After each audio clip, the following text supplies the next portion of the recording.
I denne video skal vi se på, hvordan du laver dine afleveringsopgaver. Og vi skal se på både en opgave uden hjælpemidler og en med hjælpemidler. Jeg starter med at trykke på New Document og får så en blank side frem.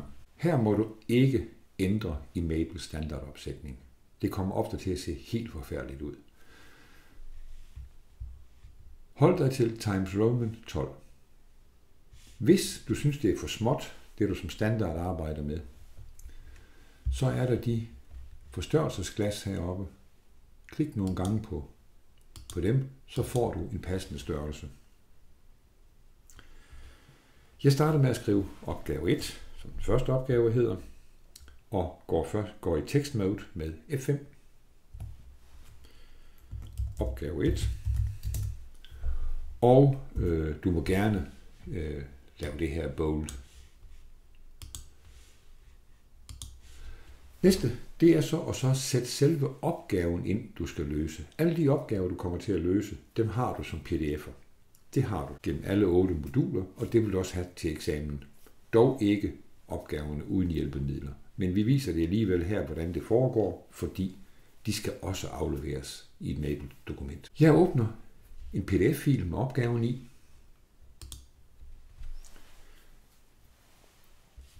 Det er opgave 2, jeg skal løse. Og det jeg ønsker at gøre, det er at klippe selve opgaven ud som et billede, og så sætte den ind i Maple-dokumentet. Så jeg holder nu samtidig nede Command, Control, Shift 4. Så skifter markøren til sådan et sigtekorn, og nu kan jeg så ved at klikke her og trække markere det, jeg ønsker at få kopieret.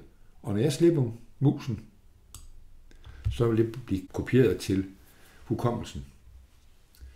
Jeg går i Maple-dokumentet og taster Command V, og så har jeg opgaven sat ind. Det foregår en smule anderledes på en PC, og det ser vi på nu.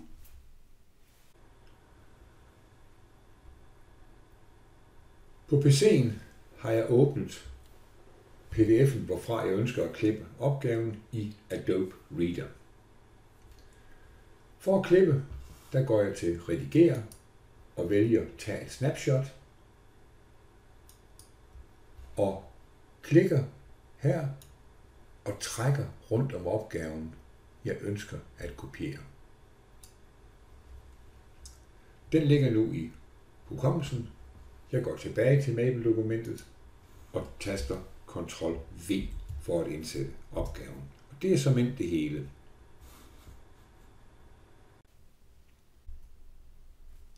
Når vi har opgaven inde, er vi klar til at løse. Og vi husker på, at det her skal være en opgave uden hjælpemidler, så jeg må ikke bruge Maple overhovedet til at regne. Selve opgaven lyder bestemt koordinatsættet til skæringspunktet mellem linjerne L og M, der er givet ved de ligninger, der står. Det er i bund og grund at løse et system bestående af 2 ligninger med 2 ubekendte. Og der er forskellige metoder til det, men i og med, at det er en opgave uden hjælpemidler, så hold dig til de helt elementære metoder. Og det vil sige, isoler x i den ene og sæt ind i den anden. Eller y. Afhængig af, om det er x eller y, der er nemmest at isolere. Og her kan vi se, at x'et i ligningen for m er nem at isolere. Så jeg starter med at skrive, først isoleres x i ligningen for m. Og hvis du gerne vil have det til at ligne selve opgaveteksten med kursiverede variabler og navne, så er det ikke noget forgjort i lige at markere de her.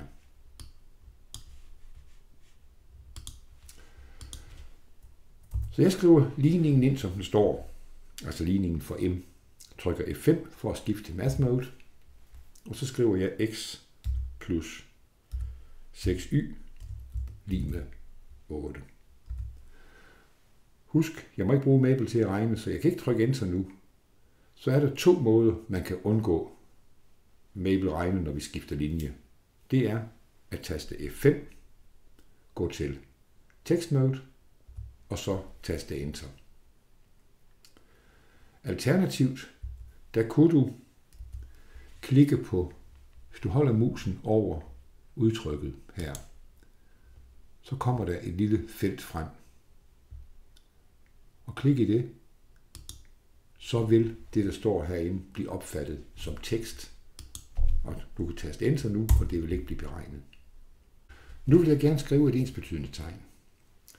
Ensbetydende tegn, det findes i en palette, der hedder Arrows, og den er ikke umiddelbart tilgængelig her blandt paletterne i standardinstallationen. Så højreklik et eller andet sted herover i paletterne, og vælg Show palette, og gå ned til du finder Arrows. Klik på den, og så vil Arrows blive tilføjet som den nederste palette. Klik på det ensbetydende tegn her, så vil det blive indsat over i opgaveteksten. Og da det egentlig er ofte vil få brug for, når jeg skriver opgaverne, så højreklik på den og vælg Add to Favorites. Så kommer den til at ligge op i vores favoritpanel. Jeg går herned og skriver den reduktion, jeg får, når jeg isolerer x. Taster F5 først, fordi det er math mode, det skal foregå. X lige med. Og så siger vi 8 minus 6y. Og jeg klikker her, fordi det skal opfattes som tekst. Og nu kan jeg med ro i sinden taste Enter. Jeg går nu i text mode og skriver først F5. Dette indsættes i L og Y bestemmes. Og her kan du godt igen kursivere L og kursivere Y. Sådan. Jeg går først i Math Mode, så tager jeg udtrykket for L2, og i stedet for X, der indsætter jeg parentes og skriver 8 minus 6y, som jeg fik i udregningen lige ovenfor, minus 3y lige med 1. Jeg skal ophæve Math Mode. Sådan. Nu er det tekst. Nu kan jeg taste Enter, uden det bliver beregnet. Og her sætter jeg et ensbetydende tegn ind og skriver næste linje, hvor jeg ganger parentesen ud, og der kommer til at stå i Math Mode 16 minus 12y minus 3y lige med 1. Ja. Opfatter det her som tekst. Sætter et nyt ensbetydende tegn ind, men pas på, nu står markøren i Math Mode. Og hvis jeg sætter ind, jeg kan sagtens sætte den ind, den ser ud ligesom ovenfor, men hvis jeg taster Enter, så vil Mabel prøve at så beregne ensbetydende tegn. Det giver selvfølgelig ingen mening. Lad os prøve at se, hvad der sker. Jeg taster Enter, så får jeg det her. Error unable to pass. Det giver ikke mening. Så tryk Command Z for undo, og så taste F5 eller opfatte det som tekst, og så skift linje. Så kommer der til at stå, jeg samler y'erne. Math Mode minus 15y lige med, og jeg trækker 16 fra på begge sider, så kommer der til at stå minus 15 på højre siden, og klikker her for at opfatte det som tekst, og går i text mode, klikker ensbetydende, jeg går i Math Mode og skriver y lige med minus 15 delt minus 15, altså 1. Og det her, det skal opfattes som tekst. Sådan.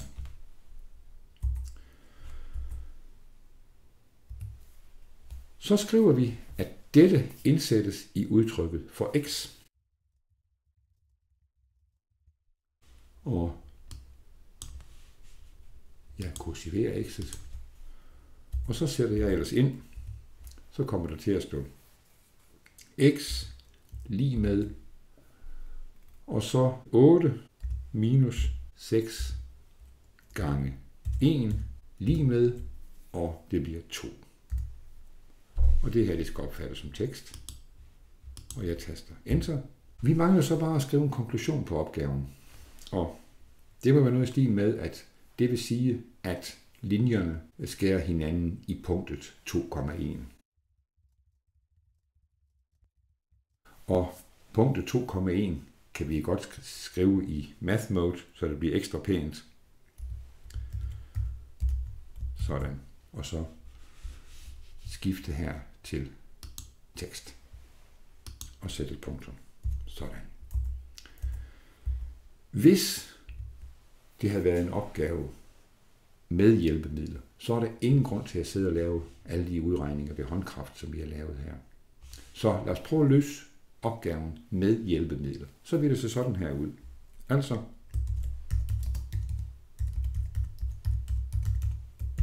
der vil jeg bruge en enkelt solve-kommando.